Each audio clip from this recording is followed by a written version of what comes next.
I'm Gary, welcome to my channel. Today I'm looking at the brand new Martin Baker MB3 fighter prototype in 1/48 scale by AEROCRAFT, a kit made in 3D printed resin. You may recall me building their excellent Mars M52 a little while back. This is one of a family of kits from AEROCRAFT, including the later MB3B and MB4 designs, all available in either 1/48 or 1/72 scales. The MB3 was designed by James Martin and Valentine Baker as a private venture. The MB3 was intended to be armed with 620mm cannon and was powered by a 2000 horsepower Napier Sabre engine. The first flight of the prototype was on the 31st of August 1942 and it proved highly manoeuvrable and easy to fly. But just 12 days later the prototype was destroyed after an engine failure after takeoff and the pilot, Valentine Baker, was killed. Later versions, the MB3B and the MB4, were to be powered by Rolls-Royce Griffon and Bristol Centaurus engines respectively, but were never built. Now if you like the video, please do remember to let YouTube know by giving it the imperial thumbs up, by hitting the notification bell and by subscribing to the channel. It's free and a great way to show your support. So let's make a start at looking at this release by checking out the box it comes in. So here's the box of the Martin Baker MB3 by AEROCRAFT. It's a very simple box, but very sturdy, which is a good thing considering the contents. The beautiful, beautiful artwork on the front here of an MB3 climbing up through the clouds. Really, really nice. Very, very evocative of the aircraft inside. The box is a top opening lid type thing, you know, the sort of Hellade style, if you like, or nowadays, of course, it's the Revell style. Apparently, that's the way their boxes are going to work in the future. Inside, first thing you're going to come across here is some instructions and the scheme layouts and so on and so forth. Very interesting, very good. There is this is a print of that box art, which is very nice. If you'd like to frame that, that's very good. And then we have all the pieces in here in bits of 3D printed resin. And finally, down at the bottom here, a sheet of Decals.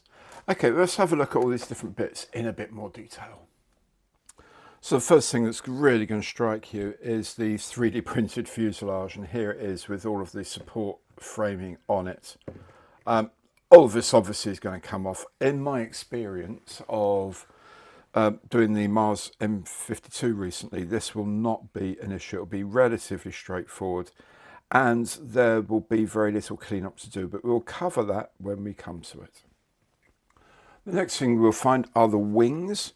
You'll see, again, lots and lots of support structures, really nicely printed out, but you'll notice here these big gaps here. So these are for, you can either plug these for an aircraft that's not armed and then fill the shell ejection ports if you wish, or there's 3 20mm cannon that fit into the leading edge here, and you leave those open, obviously. Everything's already done for you, so there's the undercarriage bay, the undercarriage position here, all done for you. Very, very nice looking print.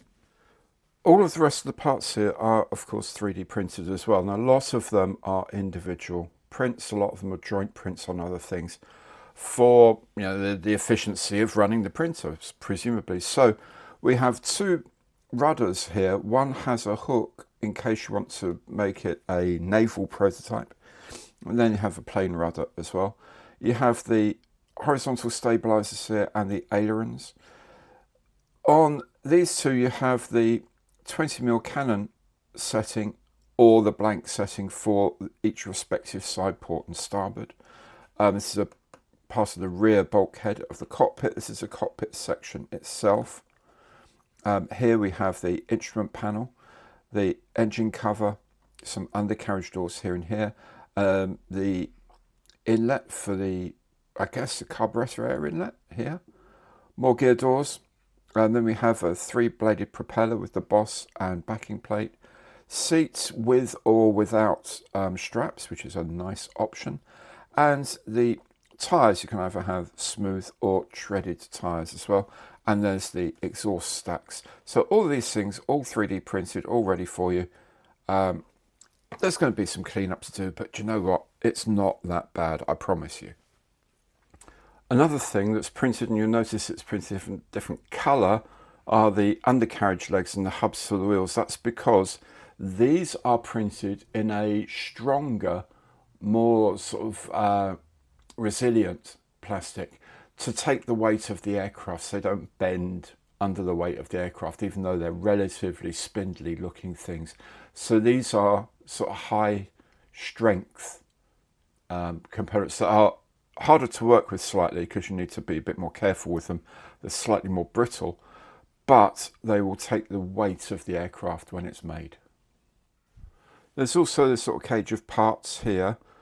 There's essentially 2 of everything. Well, if there are 2 in the kit, then you've got 4 of them. So you've got lots of spares. So things like the control column, the radio antennas, the, I guess, IFF aerials, the pitos, all of these are duplicated so that if you break one trying to get it off here, it's not at the end of the world. You can still got another one, which is rather nice. Now for the transparent parts, there are 2 types. These are the covers for the wingtip identification lights and a couple of versions, well, there's a couple of gun sights in there. They've done 2 in case you lose one or it breaks or whatever when you're trying to take it off. These are 3D printed in clear resin, so you can need to dip them or buff them slightly to get the shine back on them. What is nice is that there's a little indent here on each of these wingtip things, so you can put the right colour blob in there to make it look like a bulb. So rather than having it's a coloured bulb rather than a filter colour over the whole thing, which it will look much, much better. Then you have this set of things here. These are the parts for the canopy and the windscreen. Now these are cast polyurethane, clear polyurethane, so they're much, much clearer to begin with. You do have to cut them off of these, so a razor saw or something like that is an absolute must for these. There's quite a few of them, so this one and here, this is obviously the windscreen.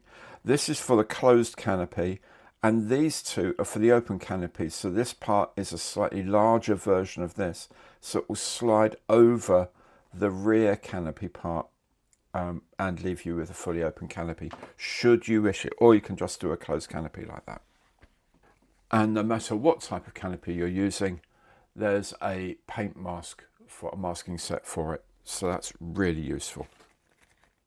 I had just quickly removed most of the cage of the resin from here. I haven't done a final tidy up of the connection points, but I did this just so you can see the panel lines and rivet points here.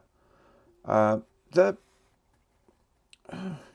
relatively heavy, not that refined, but I don't know. I think this is 1/48. I think they will look okay once they've been painted up, and it'll give a fair representation of the structure of the aircraft. Remember, only one of these was actually built, and there's probably not an awful lot of research material available about them, but it looks pretty good at first glance. I'm very happy with the design, with the shapes, and yeah, the panel lines aren't that intrusive. I've seen a lot worse on other kits. I hope you're listening, Mr. Airfix. But they're not as refined as, say, on an Armour Hobby one, for example. But then I don't think they really need to. This has got to stand out on fresh camouflage as well, because these things weren't around long enough to get dirty. I think it'll look fine. I think it'll look great. And for a 3D print, I think they're grand. And again, on the wing, a similar story. The panel lines are quite pronounced, but I don't think that's particularly detrimental. The interior is fine. These pockets for the undercarriage look extremely sturdy, which is going to be good. These cutouts here for the guns or for blanked wings are very smart, very big and helpful. likewise the part here for the navigation light, which fits here. Yeah, it could be a smaller part, but then it'd be far too fiddly. It's much easier to 3D print it so it slots into there and fits nicely. Also, you can then flush it if you like. Top part of the wing, again, the covers for the access to the cannon. Yeah, they're fine. I'm guessing the ammunition would be stored either side, but there's no bulges in the wings to show that. Then maybe they weren't on the prototypes either because they don't think they actually flew with guns in them. So that's a bit of a what if thing, but that's what I'm going to go for because I like guns on my fighters. But I will say it feels very, very smooth. Now I know this is 3D printed, so there's a, if you like, there's a dot size. There's a minimum size for printing these things. You know, it's essentially a lot of small blocks printed together. So the size of the block determines how smooth and accurate it is. And these are very, very, very tiny. And there's not much in the way. You can just about see a hint of some surface things just over here.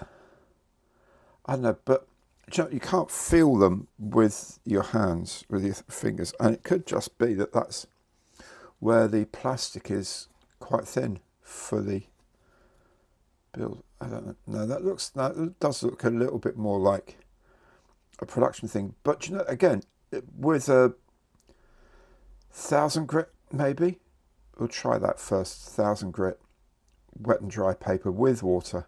Those will disappear. And then, of course, the other thing we're going to do is we're going to prime it using a filling primer. So everything will be fine, I reckon. Right, this is the decal sheet. Now, it's common to both the MB3 and the MB4 that AEROCRAFT do. So it's, as a result, it's relatively basic, but they work because, of course, only one of these things actually ever flew, and they didn't whack a load of stencils over things that they're only flight testing. So the decals for the roundels are fine. They've got the Circle P because, of course, it's the prototype. You've got fin flashes, and you have Royal Navy markers if you want to do a naval prototype version, of course. And there are some serial numbers here. I think 492 and 493 are accurate. 492, I think, R2492, I think was the one that actually flew from memory. But the rest were paper planes. They were drawing board things, never got off the drawing board, as it happens. So a basic set of decals, but fine nonetheless. Okay, have a bit of a closer look. Here's our standard 0.5mm pencil, as usual. They look fine.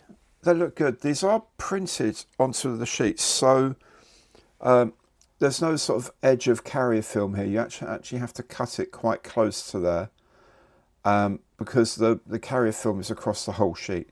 So particularly around the registration of the serial numbers, you're going to have to cut relatively well. My experience with, again, with the M52 was that these sat down on the model very, very well. As long as the model's been prepared and painted nicely, these will sit down very easily. They're not really thick or anything like that. They're usable, they're not too brittle, but they will just sit down on the aircraft very nicely. So using your usual micro soles and micro sets and whatever, I think you'll have no trouble at all with these relatively basic set of markings. But of course, as I mentioned earlier, you're not going to get a lot of stencils and stuff until it actually goes into service. So I think these will do. The colours are reasonably good. If you want absolute accuracy, I guess you're going to go to your spares box and get some, but I think these are more than good enough. The instruction sheet for the aircraft is a list of the parts here, how to prepare and assemble the model, what glues to use and things like that, how to prepare the surface, of course, because you've got to take off the supports and then make sure everything's smooth afterwards. And it's also quite useful to go over the very, very fine sandpaper, wet sandpaper in particular, just to make sure the surfaces are absolutely smooth, because it is 3D printed, so there are maybe going to be some tiny little steps in it that are going to benefit from being sanded down, but they're going to be very, very slight, so be very gentle with some very fine grade paper, and do it with a bit of water as well to help. Super glue or epoxy is what they suggest, or there's some PVA is useful for small parts, particularly things in the cockpit and places like that. UV resin and light, of course, is something else you can use, and they talk about that. The clear parts, how to deal with those, and the decals, how to deal with them. The actual instructions, if you like, for assembly are based on the CADs for the aircraft. So all the parts are there, and they all just go together. So I don't think there's anything particularly tricky anywhere along the way. There are options, say here, for the treaded or smooth tyres, for example, or for the gun wing or the plane wing. There's a part here that there's a bulkhead. There's a line on the bulkhead that you have to line up with the end of the opening here, which is quite important, because that's going to support the cockpit surround, which is this part here, which is quite important.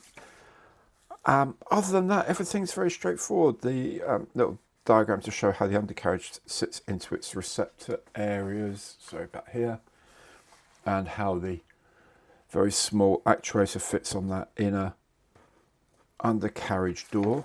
And then on the back of this second sheet is the scheme that they suggest, based on what it could have looked like from various photographs.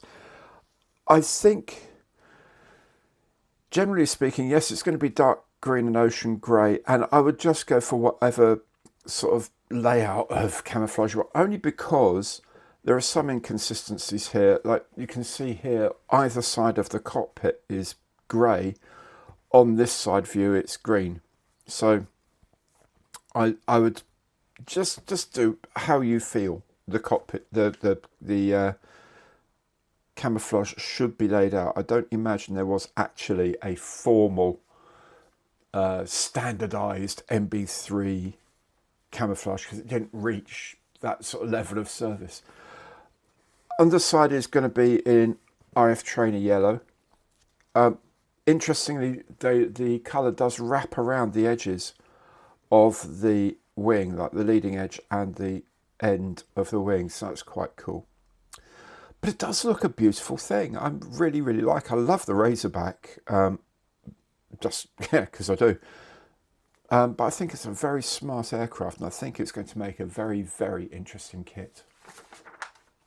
There it is. Resin kits are always challenging, but my experience of their M52 was very positive, so I have very little worries for this build. Certainly the parts look very well printed, and there should be minimal cleanup required, but I will do a lot of dry fitting to make sure everything goes together exactly as it should. Most of all, AEROCRAFT should be applauded for releasing this range of aircraft, which bring all sorts of possibilities to the what if builder in particular. Now, if you liked this video, do please remember to let YouTube know by giving it the imperial thumbs up, by hitting the notification bell, and by subscribing to the channel. Thanks so much for watching today, and goodbye.